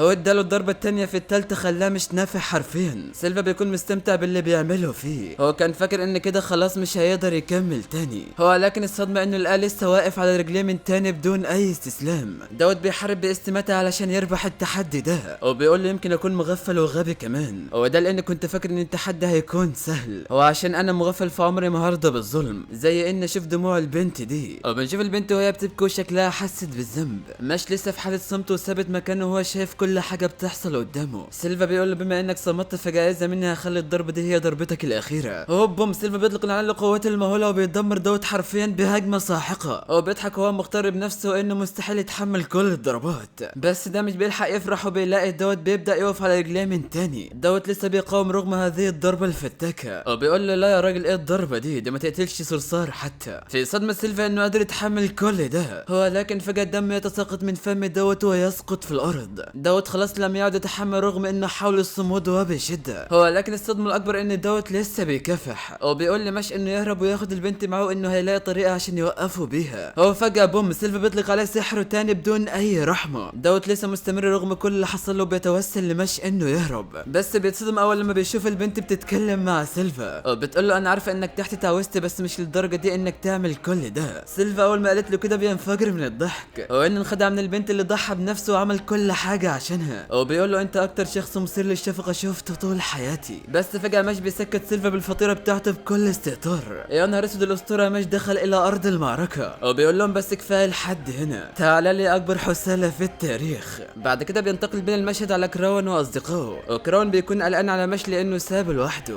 فين بيطمنه بيقول له اكيد هيكون بخير لان ده مش اي حد. حتى البنت بتوافق فين نفس الراي وده لانه تفوق على الاستاذ في امتحان القبول واللي هو كلود. كراون بيقول لها تمام بس في اكتر من نوع لمستخدمين السحر واللي هم السحر البيض والسحر الحمر. بس الاول ايه هم السحر البيض والسحر الحمر دول؟ بص يا سيدي السحر البيض دول بارعين في استخدام سحر العلوم وكده وده نفس نوع السحر اللي بيستخدمه الاستاذ كلاود اللي هزمه ماشي. اما السحر الحمر فدول بارعين في القتال واي سحر احمر في المرحله الاولى فاكيد هيكون قوي جدا. ولو كنتوا فاكرين ان مفيش حد اقوى من مش فانتوا ما تعرفوش اي حاجه. بعد كده بنروح لمش بعد مشاركته في التحدي ضد سيلفا اللي بيقول له انت واثق من كلامك ده ولا ايه؟ هو بيروح عند دوت المستلقى على الارض وبيمسكه من شعره. هو بيقول له اوعى تكون فاكر نفسك حاجه او انك شخص مهم، لا ده انت مجرد نكره وملكش اي قيمه. ولكن تعبيرك المثير للشفقه ده هو اللي بيخليني احب اعمل كده. يا اخي ده مش بني ادم، ده اكبر شيطان في الانمي، هو يكاد يصل لمستوى الشياطين الاقمار العليا. بهزر طبعا مفيش الكلام اللهبل ده. هو فجاه بنشوف ماشي وهو بيهجم عليه في لمح البصر بقبضه من الجحيم. هو لكن سيلفا ده مش شخص عادي وبيقدر يتفادى هجمته. لا مش بس كده، ده كمان هو اللي بيهجم عليه بسحره لدرجه انه خدش وش ماشي وبيقول لي ماشي اوعى تكون فاكر نفسك انك تقدر تهزمني، ده في احلامك، انا هو الاقوى هنا. هو بيهجم عليه بهجمات متتاليه بسحره الحديدي بدون توقف. هو لكن مش بيوقف هجومه بيقول له هو ده كل اللي قادر تعمله. هو بيستخدم تعويذه العضلات الثلاثيه واللي هو اكيد هبدها من عنده. هو بيهجم عليه بسرعه البرق. سيلفا بيحاول يصد بسحره ولكن ده بدون اي فايده. قوه ماش لا تصدق نهائيا. هو بيديله ضربه ساحقه في وشه جابه الارض. سيلفا هو ملقى على الارض ومتدمر من الهجمه بيكون مصدوم من مستوى وقوه ماش الجباره. وبيقول ازاي انا اللي اخدت عملتين فضيتين في اول سنه ليه يحصل لي كل ده. سيلفا بيجن جنونه وبيهجم على ماش بوابل من سحر الحديد.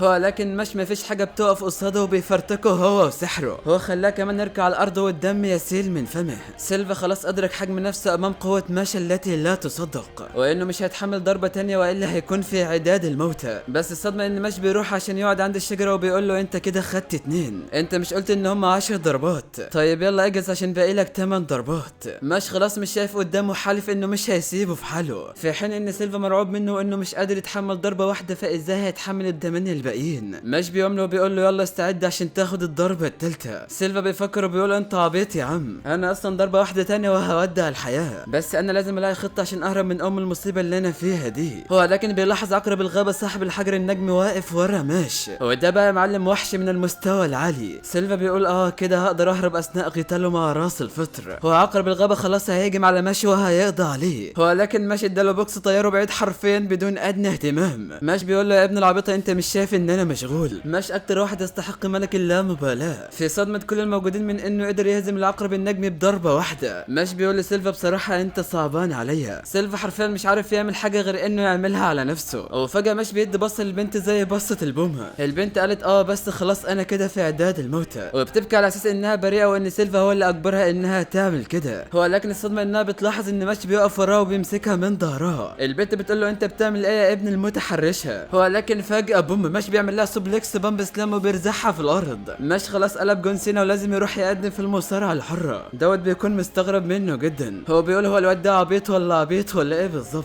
وبعدها بينتهي التمرين وماشي هو اللي بيفوز في التحدي. وبعد كده بيتجمع مع كراون وفين والبنت اللي معاهم. كراون اول ما لاحظ الكدمات اللي على وش ماشي اتاكد من توقعاته بانه هيتقاتل مع سيلفا. هو فين بيكون مبهور من انه قدر يهزم العقرب النجمي. واثناء رحل دوت ماش بيشعر بالاسف عليه لان تم خداعه. ولكن وهو ماشي بيلاقي صاحبه ماش بتوقف له انها شايفاه متضايق، وهو طبعا بتجيله الحلال انها بنت. هو لكن بتاسف لماش على اللي حصل لانه ورطه في كل ده. هو كمان بيشكره على اللي عمله معاه. كراون بيقول لماش ان لانج حاطين عينيهم على ادلر، وعلى الاغلب كده سيلفا كان موجود هنا عشانك انت، هو ده علشان يسلم منك عملتك، ولانه لانهم من الطبقة العليا فهيعملوا المستحيل عشان يمنعونا من دخول مجلس السحر. هو لانج بيطلق عليها انياب السحر السبع. هو قبل ما يمشوا من الغابة كراون بيحذر مش من الاقتراب من فرقة لانج باي شكل من الاشكال. هو لكن بما ان مش قابل وهو رايح السكن بتاعه فبيتوه المغفل. بعد كده بنشوف سيلفا هو راكع في الارض وبتوصل لشخص اسمه ابيل علشان يعفو عنه. هو ده لانه فشل في مهمة قلب العملة الذهبية اللي كلفوا بيها. هو انه سمح لفرقة ادلر هم اللي ياخدوها. ابيل قال له انت شخص بلا قيمة، حياتك اشبه بحياة الغنم ومصيرك هو الهلاك. هو فجأة بيحولوا لدمية خشبية. هو بيقول مش هسمح لواحد تافه من فرقة ادلر يبقى المنجم المقدس. هو ترى بيكلم امه اللي حولها لدمية، ده مجنون رسمي. هو فجأة مش دخل عليه وماسك الباب في ايده زي الهبل. هو بيقول له صح انت هبل، ازاي بتكلم دمية اصلا؟ ايه هو ده ازاي عنده 3 عملات في وشه؟ ابيل بيقول له انت ليه عاوز تكون المنجم المقدس؟ مش بيفكر شوية بيقول له عشان اعيش حياة هانئة من غير مشاكل مع عيلتي. ابيل بيقول له لا انت فاهم غلط، المنجم المقدس بسلطته يقدر يغير العالم، انت بتفتقر للطموح اللازم عشان تبقى المنجم المقدس. مش بيقول له يعني انت اللي هتغير العالم يا عم العريف. ابيل بيقول له ايوه هغير العالم للطريقة الصح. انت عارف ليه البشرية استمرت؟ البشرية استمرت عشان القوي بيستخدم الضعيف. هو لكن المجتمع دلوقتي بيخاف الضعيف ويقتل عشان المستوى والتعاطف. ده كلام فارغ ومصدره الوحيد هو الضعف، وان البشرية مش ضعيفة. البشرية وحوش بالفطرة زي جميع المخلوقات، القوي فيها بيستغل الضعيف لاستمرار الحياة. هو اي تدخل او عكس القوانين هتؤدي الى كوارث. عشان كده بقى في منجمين مقدسين في العالم ده. مش بيقول له فهمت، معنى كلامك هو انك برضه عاوز تعيش زي في سلام وبدون مشاكل صح؟ اللي في المكان كلهم بيتصدموا من غباء ماشي المطلق. هو بيقول هو الاهبل ده شكله ما سمعش اي كلام اصلا. ابيل بيقول له تصرفك ده بيحسسني بالاهانه وانت اصلا بتضيع وقتي، بس هسمح لك بالخروج من هنا لو اديتنا عملتك الذهبيه. مش بيقول له لا طبعا مش هديك اي حاجه. ابيل بيقول له بس القرار مش في ايدك. هو بيدي امر الدميه انها تهاجمه. مش بيفلت من الهجمه وبيمسك دماغها برجليه وبيرزع راسها رزع في الارض. هو لكن مش بيتصدم ان الدميه اللي دمرها طلعت هي سيلفا في ذات نفسه. مش بيقول له انت عاوز تقول لي انك بتتحداني؟ هو فجاه بتظهر دميه ضخمه كتفت مش من ايديه ورجليه بقوه مش طبيعيه. هو مش بس كده، ده كمان الدميه بتسرق العمله من مشي وبتديها لان في حاجه غلط. هو اكيد الشخص ده مش مغفل للدرجه دي ويسيب عملته الذهبيه. هو فجاه بيلاحظ ان في زر كل حاجه حصلت. هو قالت ليبل انها شفته وهو بيعمل كل ده ولكن ما صدقتش. هو اللي شفته ان اول لما الدميه مسكت العمله من مش فمشى على طول خد زر منها ببقه بصق في اتجاه العمله قبل ما توصل ليبل. هو في نفس الوقت شافت عملته بالهواء اللي طلع من ريته. كل ده حصل في اجزاء من الثانيه. يا جدعان ده مش انمي، ده فيلم هندي. هو لكن هو ده فعلا اللي حصل ومش معاه دلوقتي العمله الحقيقيه. هو بنعرف ان مش اصلا ما كانش يعرف ان سيلفا كانت الدميه اللي هو اصلا رزعها في الارض. هو سيلفا حاليا فقد الوعي ومش بيوديه لغرفه التمريض. هو بعد فتره بيفوق مخضوض ومش فاكر اي حاجه اثناء تحوله لدميه. هو بيسال نفسه هو ازاي وصل للمكان ده. هو بيبص جنبه بيتصدم لما بيلاقي مش بيتدرب جنبه. مش بيقول له ايه يا عم بتدرب عضلات بطني. سيلفا بيقول له معنى انك انت اللي هنا يبقى انت اللي انقذتني. طيب ليه عملت كده؟ مش المفروض ان احنا اعداء؟ مش بيقول له عادي، طول ما في حد فينا في مشكله يبقى كلنا في نفس المشكله. هو الغبي هو بيتكلم بيعض لسانه. مش بيقول له انت كده فهمت كل حاجه وخلي بالك من نفسك. هو مش سابه لوحده يفكر في كل اللي حصل له من فرقته الملعونه. بعد كده بنروح لمسكن فرقه ادلر. هو بالتحديد في غرفه ماشي وفن. هو بيكون موجود فيها دوت وكرون اللي بيقول لدوت انت ايه اللي جابك هنا. هو بعدين انت غيرت تسريحه شعرك ليه؟ دوت بيقول له انا المفروض اسالك انت ايه اللي جابك هنا. هو بعدين ما عاد غير تسريحه شعر لان اكيد البنات بتحبني. ما انت مش حاسس بيا؟ اي نعم شكلك وطولك اي حد بيتمناه بس انت ممل بنسبه 500%. هو يلا اطلعوا كلكم من الغرفه دي. فين بيقول له مين اللي يطلع؟ دي غرفتي يا ابن الهبله. هو دوت وكرون هما الاتنين شويه وكانوا هيموتوا بعض. فين بيزعق فيهم وبيقول لهم حلوا مشكلكم بره. دوت وهو بيقدم كيس لفن وبيقول له خد ده عشانك. هو لا كنت فاكرني متربي مع الخرفان عشان لما ادخل غرفتك ما اجيبلكش هديه معايا. هو بيطلع الكيس ده شاي اعشاب. بعدها بيتجمعوا هما الاربعه. هو كرون بيقول لهم احنا لازم نحط خطه عشان نجمع اكبر عدد من العملات.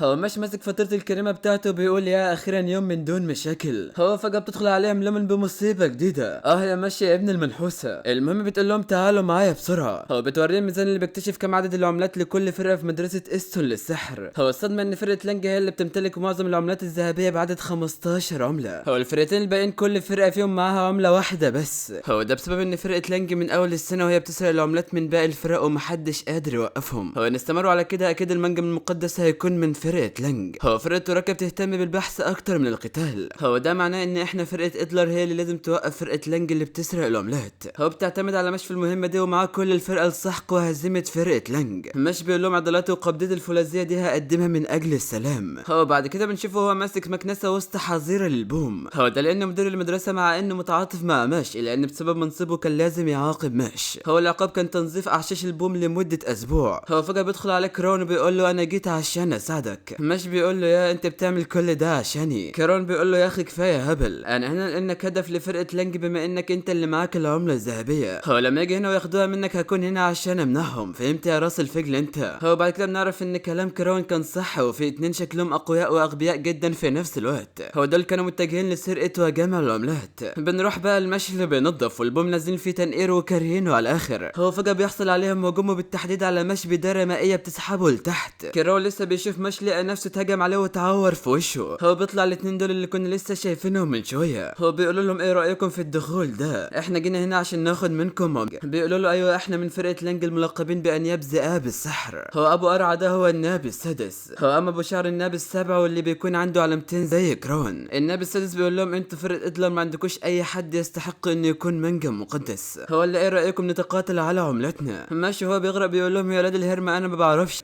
هو بيحاول نفسه لسمة قرش وبينط ورا ماش. كرون بيقول للنبي السابع شكلنا بقينا لوحدنا. بيرد عليه وبيقول له خليني اقول لك على حاجه قبل ما نبدا، في كل قتال في خاسر وفايز. كرون بيقول له يا ابن العبيط انت بتقول ايه؟ بتقول كلام معروف وشتت تفكيري على الفاضي. هو الواد بيهجم عليه وكرون فلت منه. هو بيعرف ان السحر هو التحكم بالقرص العملاق اللي معاه بسحره. كرون هيكسره بسحر الجاذبيه بتاعه. هو لكن في اخر لحظه بيوقف هجومه بسبب وجود البومه. هو لكن بيقول لا انا مش لازم افكر فيهم دلوقتي. هو لسه يستخدم سحره بيلاقي هنا اخته بتقول له انه ما يأذيش البومه. الواد بيقول له بتتردد ليه شكلك ضعيف جدا. هو بيهجم عليه بسحر المزدوج. لسه هيهرب من الهجوم بيلاحظ وجود بومه وراه فبيطير فورا عشان ينقذها وهو اللي بياخد الضربه بدلها. الواد بيقول له عصايتك دي بتقول انك من عائله كرون المرموقه والمشهوره في سحر الجاذبيه. هو عرفت كمان ان ابنهم الكبير هرب. انت هربت عشان انت فاشل وضعيف. انت عارف قد ايه سحق الفشل والضعفاء ممتع جدا. انت خلاص دي نهايتك عشان تعرف فرق القوى اللي بينا. هو بيستخدم عليه هجوم ثلاثي كاسح. هو بيقول انا كده هازم ورث سحر الجاذبيه الفتاك واثبت نفسي اني الاقوى. بس الواد بيلاحظ ان البوم اتحركه. هو في نفس الوقت كرون كان دمر الهجوم الثلاثي بسحره. هو بنعرف ان كرون هو اللي غير مكان البوم. الواد هنا اتصدم لما عرف ان سبب عدم الرد على الهجمات السابقه كان بسبب تواجد البوم. الواد بيتضايق وبيقول له انت بتسخر مني. هو بيستخدم اقوى هجوم عنده بسحر جبار. هو لكن كرون في لمح البصر بسحر الجاذبيه فرتك الهجوم. هو الواد اللي معاه بيقول ازاي احنا الاثنين مستخدمين السحر الخطوط المزدوجه ويكون اقوى مني؟ انت شكلك بتقاتل عشان تثبت نفسك انك اقوى من الاخرين. كرون بيقول له لا انا مختلف عن اي حد، انا بقاتل عشان اختي الصغيره. بس الواد بيكون مش مصدقه. كرون بيقول له خليني اقول لك على حاجه مهمه، متنمر اناني زيك ما عندوش فرصه قدام شخص بيقاتل لانقاذ حياه اخته. بعد كده بنشوف الناب السادس اللي اتحول لقرش وغرق مش في مجاله السحري. هو قال له انت دلوقتي بقيت فرست وما فيش مفر من الهروب. بس فجاه بيلاقي شيء سريع جدا بيعدي من قدامه خلاه يترعب. لكن هو مش مصدق ان ممكن يكون في بشر يقدر يسحبه بالسرعه المجنونه دي. بس بيتصدم لما بيلاقي ان ماشي اللي المفروض ما يعرفش يسبح هو اللي بيتحرك بالسرعه في الميه. هو مش خلاص اتجنن وبقى بيتحرك بسرعه مجنونه في كل اتجاه وخلى القرش هو الفريسه في ملعبه، لدرجه انه خلى الناب السادس يضطر يطور من سحر من قرش عادي الى قرش وحشي. لسه يتفخر بقوته الوحشيه لقى مش نازل في بوكسات بشكل متواصل لدرجه انه كان هيفرتكه. بكده الناب السادس والسابع تم هزيمتهم. كراون خد منهم عملتهم الذهبيه. مش قال له ايه يا عم دول فين وانا لوحدي اقدر امسح بيهم الارض. لكن فجاه بيجي شخص من وراهم. بيقول لهم مش قوي كده، احنا مش ضعفاء للدرجه دي عشان انك تهزمنا.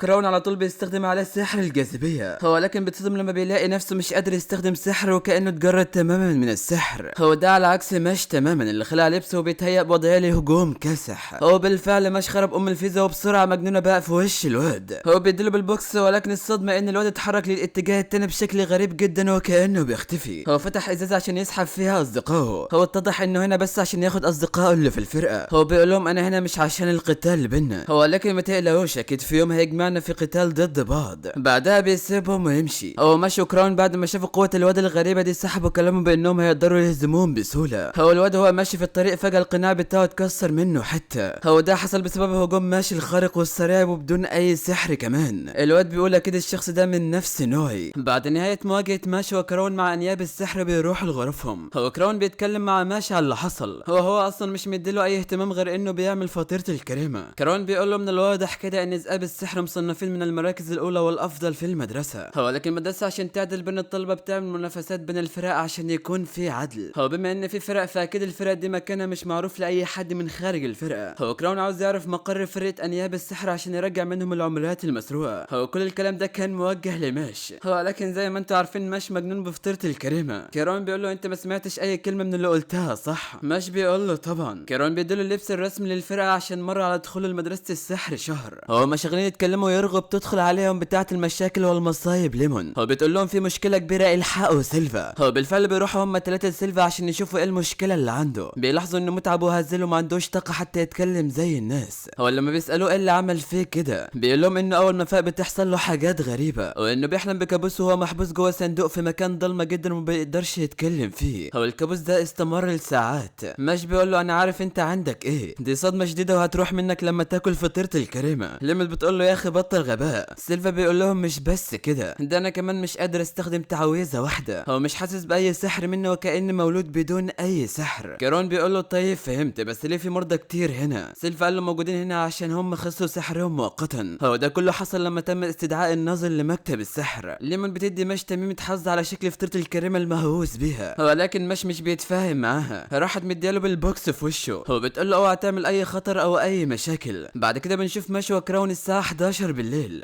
كراون بيقول له انه متأكد ان ذئاب السحر هم اللي ورا كل ده. ماش بيطنشه بيقول له ممكن وجودنا هنا في نص الليل ما يكونش قانوني. بيرد عليه دوت من وراه وبيقول له ما تقلقش لو اتمسكنا هنعتذر. هو بيكون معاه فين. كراون بيقول لهم انتوا الاتنين ايه اللي جابكم هنا؟ فين بيقول له عشان بخاف اقعد لوحدي. هو دوت بيقول له عشان العملات هي ملك الغباء. ماش بيقول له انا بشفق عليهم خلينا ناخدهم معانا وخلاص. فين بيقول لهم ايه ده بصوا كده في حاجه هناك. هو بتكون دي ليمون. لسه هيندم عليها راح كراون حط ايده على بقه. هو بيقول له استنى يا ابن الغبيه في حاجه غلط بتحصل. هو لكن شكل كده ليمون حست بيهم فبتلف عشان تشوف فيه ايه. هو لكن بيحاول يستخبى ورا الحيطه. هو لكن هنا الصدمه ليمون بقت دميه خشبيه. كراون بيقول لهم ده اكيد سحر. فين بيقول لهم استنوا شكلها كده رايحه مكان معين. هو بيقول لهم يروحوا وراها بسرعه. هو لكن بيتصدموا اكتر لما بيلاقوا ان الاتجاه اللي كانت ماشيه فيه مسدود وملهوش اي اتجاه تاني. وهم مستغربين من اللي حصل وازاي اختفت كده. هو بدأوا يسمعوا اصوات غريبه. كيران بيقول لهم بس اسكتوا دي مجرد تعويذه. هو بيستخدم سحر وبيكشف المكان وبيلاقوا بوابه عملاقه على الارض. كيران بيقول لهم هو ده كل اللي قدرت اعمله بسحري. دوت بيحاول يستخدم سحره عشان يفتح البوابه ولكن ما بيقدرش يحركها حتى. ماش بيروح يجيب تمثال وياخد السيف ويمسكه في ايده. هو بايده التانيه بيضرب الارض خلى البوابه تترفع شويه. هو بيحط السيف تحتها وباقي السيف مسنود على التمثال. هو بيضرب طرف السيف وبيرفعها. لا بيرفع ايه ده بيلزق البوابه في السقف وبيطيرها بره المدرسه تماما. سبحانه ماش ملك الغباء طلع بيفكر. كيران بيقول لهم ليمون جوه مع ذئاب السحر. ماش بيمسك التميمه اللي اديتها له ليمون عشان تفكروا انه ما يعملش مشاكل، بس بيتاسف لها انه راح لحد المشاكل برجليه. هو بيدخل المكان وبينبهر بوجود مكان سري تحت المدرسه واللي ما كانوش عارفين عنه اي حاجه. كيران بيقول لهم اعدائنا اختاروا المكان ده عشان يكون مخبأهم السري، فاكيد المكان ده مهيأ لخدمتهم وهيديهم الافضليه علينا. الدود بيقول لهم بصوا قدامكم. هو بيصدموا من وجود حلبة قتال في المكان. هو بيظهر لهم واحد من العدم وبيقول لهم انت صح دي حلبة قتال قديمة، يعني حتى المعلمين الجداد اللي في المدرسة ما يعرفوش عنها اي حاجة. كيران بيقول له انت من انياب السحر. بيقول لهم لا انا وظيفتي هي مكافحة وطرد الحشرات زي امثالكم، لو انتوا عاوزين تكملوا طريقكم فلازم تواجهوني على عملتكم، وحتى لو واجهتوني هتخسروا لا محالة. كيران لسه هيتقدم عشان يواجهه دوت بيقول له لا استنى انا اللي هواجهه، لان مفيش حد بيكره الاولاد اللي شكلهم حلو اكتر مني. هو هنا بنعرف ان دوت اغبى واحد فيهم بعد ماش طبعا. دوت راح للواد علشان يواجهه. هو الفرقة كلها طبعا عارفين ايه اللي هيحصل. هو ان دوت هيقعد يزعق فيه ويعايره ويحسده على الجمال اللي عنده. الواد بيستخدم سحره وبيقول له بما اني افضل منك في الشكل والقوة والمهارة فمستحيل اخسر قدامك. دوت بيستخدم سحره وبيقول له لو راجل صدها. مش بيلحق يكمل الكلمة وبيلاقي الواد فشخه. هو بيقول له انت اللي هزمت طالب السنة التانية سيلفا ولا حد غيرك؟ دوت بيقول له لا هو اللي نزل فيه الضرب مش العكس. الواد بيقول له سيلفا ده عار على مستخدمين الخطوط المزدوجة. هو لكن كمية السحر بلا اي قيمة طول ما الشخص بيستخدمها بالشكل الغلط. هو ان كنت انت او غيرك اللي هزمه فانا اقوى منه بمراحل. دوت بيقول له سواء كنت قوي او ضعيف فمش هخسر قدامك. هو بيحاوط بتعويذة سحرية وبيقول له يبقى خلي بالك من خطواتك لان التعويذة دي قوة تفجيرها مرعبة. الواد بيقول له انت شكلك اهبل، انت فاكر ان هقع في فخ مكشوف زي ده انت بتحلم. دوت بيقول له عشان انت متغطرس وغبي هتقع في الفخ. هو بما ان الواد عارف الخدعة وعارف انه لازم يتحرك عشان التعويذة تتفعل فبيستخدم سحره من مكانه وبيشرحه وبيكتفه بالاشواك ويعصره. هو العصاية بتاعت دوت وقعت على الارض وبيعصر فيه اكتر واكتر. الواد بيقول له انت كده خلاص حركتك اتشلت تماما. هو بيقول له عصايتك الزبالة دي وسحرك الضعيف ده انت قمامة وبلا اي قيمة. هو ما قدرتش يخدعني حتى ادوس على الغامك الرصة الضعيفة. هو بيعصره اكتر وعاوز يخبطه على الارض. هو قبل ما يلمسها قال له من قالك انها الغام. هو فجأة التعويذة ظهرت تحت دوت وانفجرت في التعويذة اللي كانت ماسكاها. الواد هنا اتصدم من اللي حصل. دوت طلع مش سهل يا جدعان وقال له تعويذة القنبلة المتفجرة التفجير تعمل بمؤقت. انت فاكرني بالغباء ده عشان احط الغام حواليك من غير خطة قوية؟ اصبر بس، ده انا هوريك العذاب. هو بيستخدم عليه نفس التعويذة وبيفنجره. هو بيقول له ده هيعلمك ازاي ما تحكمش على الناس من شكلهم. بعد كده بنروح لمكتب السحر. هو بنشوف احد المسؤولين بيعتذر لرئيس المدرسة وولبرج على الاستدعاء المفاجئ ده. وولبرج بيقول له مفيش داعي للاعتذار، اكيد بما انك جبتني لهنا فاكيد في حاجة خطيرة حصلت. المسؤول بيقول له ان في 6 من السجناء اللي سمعتهم سيئة ومحكوم عليهم بالاعدام هربوا من الهيكة رايس. هو مش بس كده، ده كمان ذبحوا حراس السجن. هو اللي ساعدهم على الهرب هو الزيرو البريء. هنا ويلبرج اتصدم من اللي سمعه. بعد كده بنروح لدوت لما فجر الواد بتاع سحر الشوك.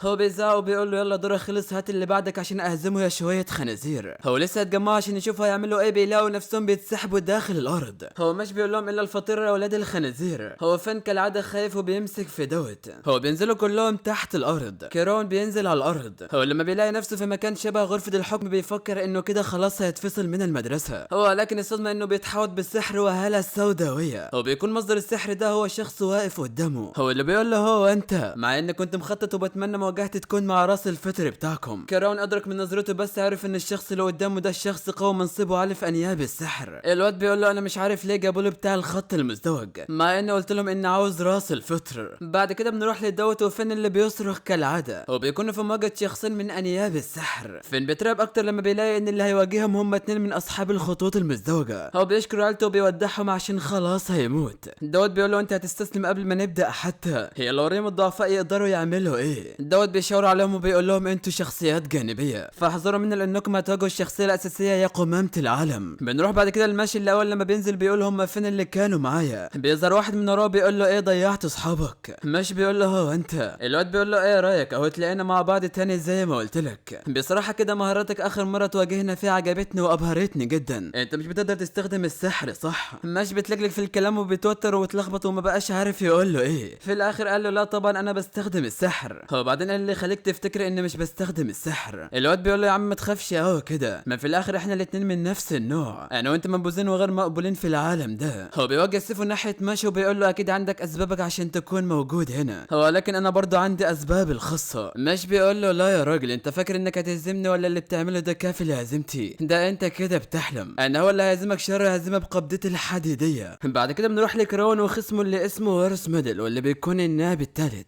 هو بيقول لكراون انت عارف لو طلعت ضعيف وضيعت وقتي هعمل فيك البدع. كراون على طول بيوقعها بسحر الجاذبيه على الارض. هو بيقول له مش هضيع وقتك لاني انا كده عاوز اخرج من هنا. هو لكن فجاه الواد بيبقى بقعه من الطين. الواد بيظهر وبيقول له اها انت بتمتلك سحر الجاذبيه. هو بيصنع منه نسخ كتير وبيهجم عليه. هو كراون بيبيدهم بسحره ولكن ده بدون اي فايده. هنا ادرك كراون انه مش هيقدر يفوز عليه غير لو هزم النسخه الحقيقيه، فبتجيله فكره وانه يهاجم المكان باكمله. هو لكن حتى ده مش نافع. هو الرز بيظهر من وراه وبيثبت كراون في الارض بسحره. كراون لسه ما ادركش ايه اللي بيحصل، بيلاقي هجوم جاي عليه بكرات من الطين. هو الرز بيقول له انت بتستخدم سحر الجاذبيه، معنى كده انك من عائله عريقه في السحر. ليه شخص زيك موجود في فرقه ادلر؟ انت كده بتضيع موهبتك معاهم على الفاضي. ايه رايك تنضم لنا في ذئاب السحر؟ مهاراتك مش سيئه، اكيد هتقدر تتاقلم معنا وتبقى اقوى. هو لكن انك تكون في ادلر ده غباء منك. نموك وتفكيرك ووقتك بيعتمد على اللي حواليك، بمعنى انك لو حاولت نفسك بالقمامه هتبقى زيهم. هو القمامه اللي اقصدهم هم ادلر. الناس لازم يبقوا جنب اللي في مستواهم عشان يكونوا اقوى. انك تبقى من ذئاب السحر اللي عندهم كل حاجه من مساعدات وتعليم وجرعات وادوات سحريه. هو كمان بيئتنا اللي صممت عشان تخرجنا كسحرة من مستوى قوي. كيرون بيقول له باستهزاء بيئتك تخليك اقوى، انت اكيد بتهزر. القناعات الحقيقيه هي اللي تخليك مستمر والبيئه ساعتها مش هتكون مهمه. الواد بيبلم ومش فاهم حاجه. كيرون بيقول له ايه يا ملك الغباء، ثواني هقولها لك بمعنى تاني عشان تفهمها، انت مجرد شخص من الدرجه الثانيه. الواد بيضحك وبيقول له لا يا راجل انا من الدرجه الثانيه، ده انت اللي شكلك بتهزر ومش عارف انت ضد مين. كيرون فجاه بيستخدم سحره بشكل جانبي وبيرزع الواد في الحيط. هورس ادرك اللي بيحصل وانه بيستخدم الغرفه وكانها هي مصدر الجاذبيه. هو بيقدر يتخلص من الهجوم لما بيصنع بقعه من الطين. هو بكده سحر الجاذبيه مش هيأثر عليه طول ما هو مش عارف خدعتي، بس فجاه بيحصل عليه هجوم من الحطام المتكسر وبيتعور في وشه. هو بيضطر انه يهرب من مكانه. كيرون بيقول له انت قلت ان البيئه هي اللي بتخلي السحر افضل واقوى صح؟ هورس بيقول له ايوه هو ده اللي قلته. كيرون بيقول له خلاص حسب كلامك وتفكيرك العقيم ده يبقى كده بيئتي انا هي الافضل. هورس بيقول له انت بتوهم نفسك، انا الاقوى هنا، انا مستخدم سحر مزدوج منذ الولاده وعندي قابليه للسحر اكتر من الشخص العادي. هو غير كده عيلتي بتشتغل في مكتب السحر. هو اتعلمت منهم السحر ودخلت افضل مدارس السحر الخاصه. هو دايما كنت الافضل ودخلت استون للسحر في المتوسطه. هو بسبب قوتي الجباره فكره انضمام لذئاب السحر كانت مؤكده ومفيش مفر منها. كيرون بيقول له يعني بعد الهري ده كله له بتفكيرك العقيم ده بيتي اثبتت اني اقوى منك. اورس بيقول له ده تعجرف منك، ده انت لسه في السنه الاولى. هو بعدين انت فاكر انك هزمتني، ده انت بتحلم. هو بيمسك ازازه وبيشربها وبيقول له ده سحر مركز ماخوذ من الطلاب الاخرين. هو واحده من امتيازات السحر انك تكون في ذئاب السحر انك هتاخد واحده زي دي. هو بالفعل كرون بيلاحظ ازدياد قوته الغير طبيعيه. اورس بيقول له جه الوقت عشان تعرف مكانتك الحقيقيه. هو بيستخدم سحره وبيجسد وحش عملاق من سحر الطين المستوى الثاني. هو بيقول له انت عارف يعني ايه سحر من المستوى الثاني؟ يعني خاص بالسحرة الاقوياء جدا واصحاب الخطوط المزدوجه. هو مش اي حد يقدر يستخدمه حتى لو كان بخط مزدوج. هو اورس بيفتكر ماضي لما كان بيكافح انه يكون شخص مميز وقوي. هو عقله اتبرمج ان مكانتك وقيمتك وتميزك مش هيجوا غير انك تكون ساحر قوي. اورس بيقول لك رون ناس زيك بيقللوا من قيمتهم وبيضيعوا وقتهم مع ناس عديمه الفايده. مستحيل يحققوا المستوى ده من السحر حتى لو بعد 100 قرن. هو بيهجم عليه فورا بالوحش اللي جسده. بس كرون بنبرة غضب بيقول له انت ليه فاكر ان ملهمش لازمه ولا قيمه؟ انت مش فاهم حاجه ولا عمرك هتفهم. هو بيفتكر ماشي اللي بيعتبره اعز صديق عنده. هو هنا كرون بيستخدم سحر قوي جدا وكانها آلة تعذيب. اورس بيتفاجئ ان السحر الوحش مش بيقدر يتحرك. كرون بيقول له شايف الاعمده دي بينبعث منها جاذبيه جباره وشيطانك محبوس وسط الجاذبيه دي. بيتم سحبه من 4 زوايا وفي الاخر هيتقطع وينتهي هنا. هو اورس اتصدم صدمه عمره اول لما شاف اقوى تعويذه عنده تم سحقها واتهزم هزيمه مهينه. هو هنا اورس بيفتكر كلام شخص معين وهو ده اللي بيأثر على تفكيره ومال دماغه بالتفكير في المثاليه. هو بيقول له بطل لعب مع الناس اللي من غير اي قيمه. هو بيقول له اياك ولازم تاخد دروس في النخبه وتبقى الاقوى في المدرسه كلها. هو ما تفتكرش ان دخولك لمكتب السحر هيديك اي قيمه، لا لازم انت تثبت لنفسك وتوريني قيمتك كساحر قوي. بنرجع لورس اللي بيقول لك رون تفتكر ايه اللي بيدي الانسان قيمه؟ عيله القيمه بالنسبه لهم هي المناصب العليا والمكانه الاجتماعيه. اكيد انا وانت تربينا على نفس المنطق. كرون بيفتكر اخته وكلماتها ليه وعن احلامها لما تكبر. هو بيقول له انا مش مقتنع ولا بتفق مع كلامك وطريقتك، هو لكن بحترم الجهد اللي عملته عشان توصل لهنا. هورس هنا عارف ان كرون فعلا بيشبهه انه مش مهتم بالقيمه المزيفه دي. هورس بيقول له هتفتكر يا بتاع السنه الاولى انك اقوى مني يعني احترمك، لا انسى. بعد كده بنروح للمجنون بتاعنا ماش اللي قلع هدومه وحطها على جنب عشان يقاتل الشخص المقنع. هو اللي بيكون اسمه رازر النبي الثاني من ذئاب السحر. ماش بدون مقدمات ورغي كتير بيسخن وبسرعه البرق بيهاجم عليه. رازر بيتلقى الضربه وبيطير بعيد. هو لكن بيتضح انه صد الضربه بالسيف اللي معاه. وهنا ادرك ان ماش سريع جدا، بيتبادل نظرات المراقبه والتركيز الكامل على بعض. هو رازر فجاه ومن العدم بقى ورا ماش. هو صدمه ان ده كان هجوم وماش اتصاب فيه. رازر بيقول له اظن دلوقتي عرفت انك مستحيل تفوز عليا، شكلك مش عارف انت ضد مين، انا هو النبي الثاني. هو بيستخدم سحره وبيسرع نفسه وبيجرح ماش تاني بسرعه من عالم موازي. هو لكن المره دي ماش اتبهدل من كل مكان والدماء تسيل منه. رازر قال له احنا لا نقهر، تقدر تكمل القتال ولكن انا مش هتساهل معاك مهما حصل. ماش بيقول له كل ده مش مهم. رازر بيقول له على ما اتذكر انت قلت انك عاوز تعيش في سلام مع عيلتك، انت اكيد بتهزر، ده كلام تافه. كل ما فاكر انك بتشاركني نفس الظروف ولسه بتفكر بالطريقه دي بشعر بالاحباط. اكيد كنت عايش حياه مرفهه، وريني حياتك دي هتنقذك ازاي. هو بيوري له الليمون وهي على جهاز غريب. هو بيقول لك الجهاز ده بيستنزف جميع القوى السحريه اللي في جسد البشر في خلال 30 دقيقه، بمعنى بعد مرور الوقت ده تفقد علامتها والسحرها للابد. هي رايك هو خلاك صاحبتك زيك بدون سحر عشان تكونوا متوافقين مع بعض. مش بيقول له انت اكيد مش بتتكلم بجد، عشان الكلام ده لو طلع حقيقه هخلي قناعك ده المليون حته. الرازر بيهجم عليه بهجوم كاسح من جميع الاتجاهات. هو جسده بالكامل اصبح وكانه في مفرمه. هو بيقول له يلا وريني عنادك ده هيوديك لفين. الرازر فجاه بسيفه قطع جنب ماش. يا ابن المفتريه ده كده هيودع، بس فجاه الهجوم بالكامل وقف. هو ماش بينزف من كل حته في جسمه وبقى خلاص ضايع. الرازر بيقول له اي حد يقدر يتكلم ويتفلسف بالمثاليه، ما هو الكلام مش بفلوس، هو لكن في النهايه ده مجرد كلام بلا اي قيمه، انت عاجز ومش قادر تنقذ اي حد. بس الصدمه ان الرازر مش قادر يسحب سيفه المغروس في جنب